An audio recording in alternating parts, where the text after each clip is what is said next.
So the work I will present today has been prepared by mostly by one of my colleagues, Romain, who is a research engineer in our lab, Institut P', located in Poitiers, France.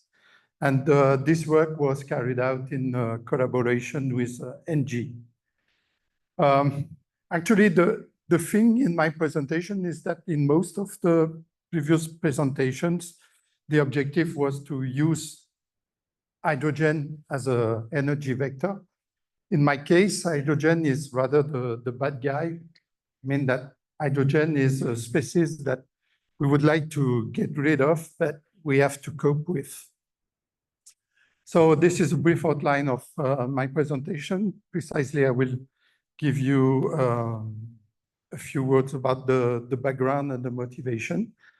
Then I will present the experimental methods and I will go through the results. I will rapidly mention the fracture toughness results, and I will mainly present the fatigue crack growth rates data. And I will finish by trying to make some residual life assessment using a probabilistic approach suggested by a discussion with Chris Sanmarchi during a previous meeting last year. And unfortunately, I do not use the LR software. So this study is related to the use of biomethane as a replacement for natural gas or fossil gas. So the origin is from the aerobic digestion process that will produce methane, but also other compounds, including dihydrogen. So nowadays, the composition of biomethane and the content of these additional compounds is fixed by 2 European standards, depending on the use of the biomethane. In a case where it is injected into the natural gas grid, or in the case where it is used as a fuel on board of a vehicle. And at the moment, so there is a demand of the European Commission to revise these standards. And this was the motivation of this study. So as I said, in our case, we will be mainly concerned with tanks on board of some cars, for instance. And the point is that during the use of the car, of course, you will have different cycles of filling and emptying of the tank, inducing in particular fatigue loading. And that is a standard which determines the specification and requirements of these tanks. So in particular, you have to guarantee 1,000 fillings per year and at least 15,000 fillings in the total life over a period of maximum 20 years. And so the question that was asked in our case is, what would be the impact of the presence of dihydrogen in the biomethane, in particular on the defect tolerance of the tanks? So in this study, we tried to assess the influence of the dihydrogen content on fracture toughness and fatigue crack growth properties of a pressure vessel steel. And as I said before, try to evaluate the residual life of a tank containing a crack-like defect. So for this, we selected a grade of a pressure vessel steel, 34 chromium nickel molybdenum 6 grade in a quench and tempered state. The material was provided in the form of a bar, and sorry, but we machine CT specimens in this direction. Here you have the dimensions of the CT samples. As regards the test rig, it is really similar to the procedure previously explained by Chris Sanmarchi. this morning. So we use this servo hydraulic machine equipped with a pressure chamber. So in our case, the loading frequency was 1 Hertz, load ratio of 0.1, and for the case of fatigue growth experiments. For fracture toughness testing, we do not use conventional COD sensor, but we use a technique that we have developed in-house using markers placed on a loading line. And we use a software to derive the crack tip opening displacement through the optical tracking of these markers.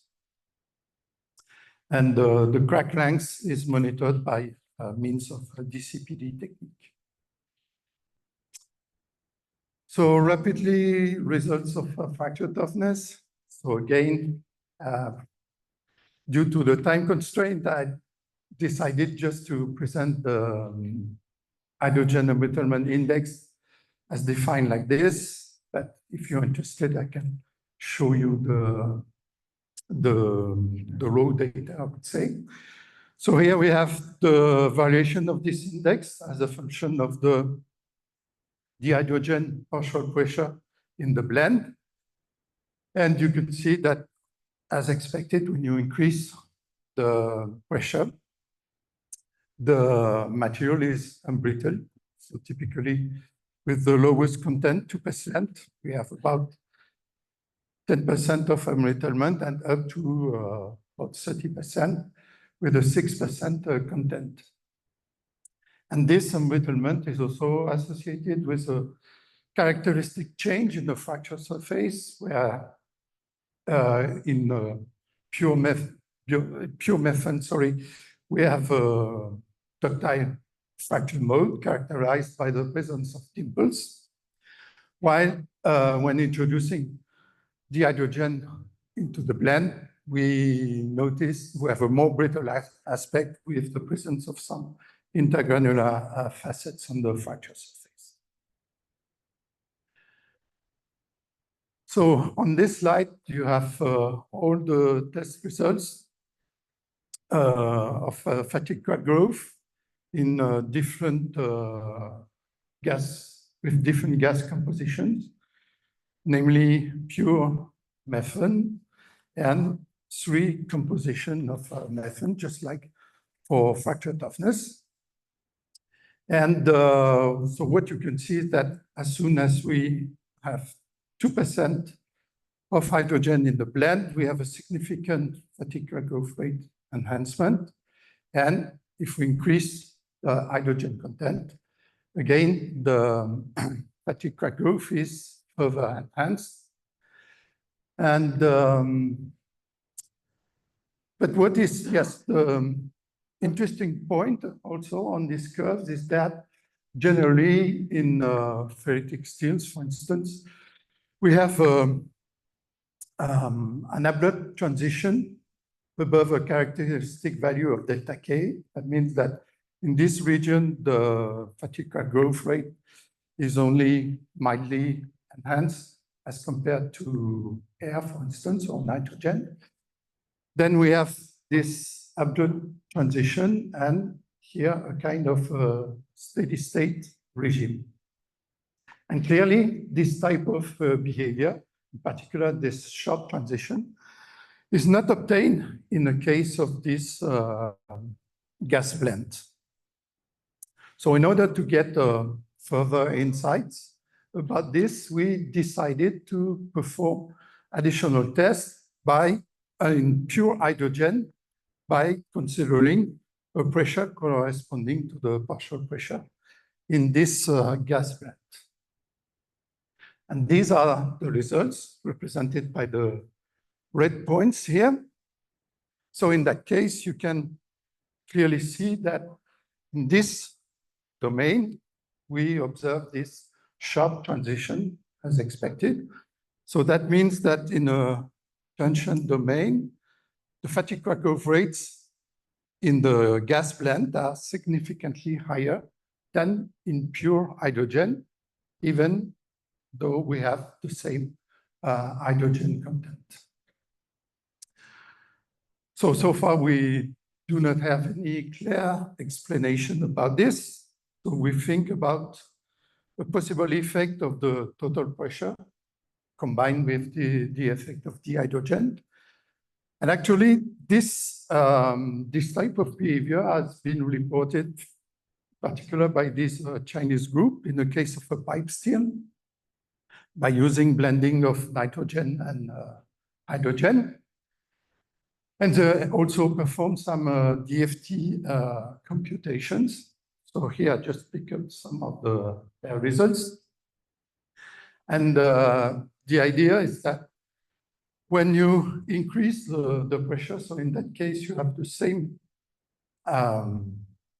pressure of hydrogen and you increase the pressure of nitrogen. And the result is that in that case, you have a decrease in the time required to dissociate the dihydrogen molecule at the surface. So the conclusion would be that this high pressure will promote the dissociation of the dihydrogen molecule, and therefore a higher hydrogen concentration would be available at the crack. So this is just an example of the fracture surfaces in air. For methane, we have almost transgranular, entirely transgranular fracture mode. And again, when we introduce the hydrogen in the gas, we notice the presence of some intergranular facets. Now, let me move to the last section of my presentation about the residual life assessment. So for that, we used the data coming from the experimental work. We used the AVGO software for the fracture mechanics computations using two models. In the following, I will mainly show the results obtained with the API solution for the stress intensity factor computation. These are the dimensions of the tank that we consider. Here you have an example of some computations considering an initial defect size of 500 microns. You have the fatigue life in air or in methane in green here, and the same type of data in the gas blend. In this table, you have the reduction in the residual fatigue life for the same initial defect size with the different composition of the gas blend. And in the following, we try to perhaps not consider the worst scenario. I mean that the higher hydrogen content associated with the larger crack size and the highest total pressure, but we try to develop a kind of probabilistic approach, I guess somehow similar to what Chris explained this morning. So I do not have time to detail the different assumptions, because of course we do not have the data. So we made some very basic assumptions about the distribution of the different parameters: defect size, total pressure, H2 content. As regards the influence of H2, basically we consider the Paris law with the assumption that the exponent was not affected by hydrogen, and just considering a linear interpolation on the C value.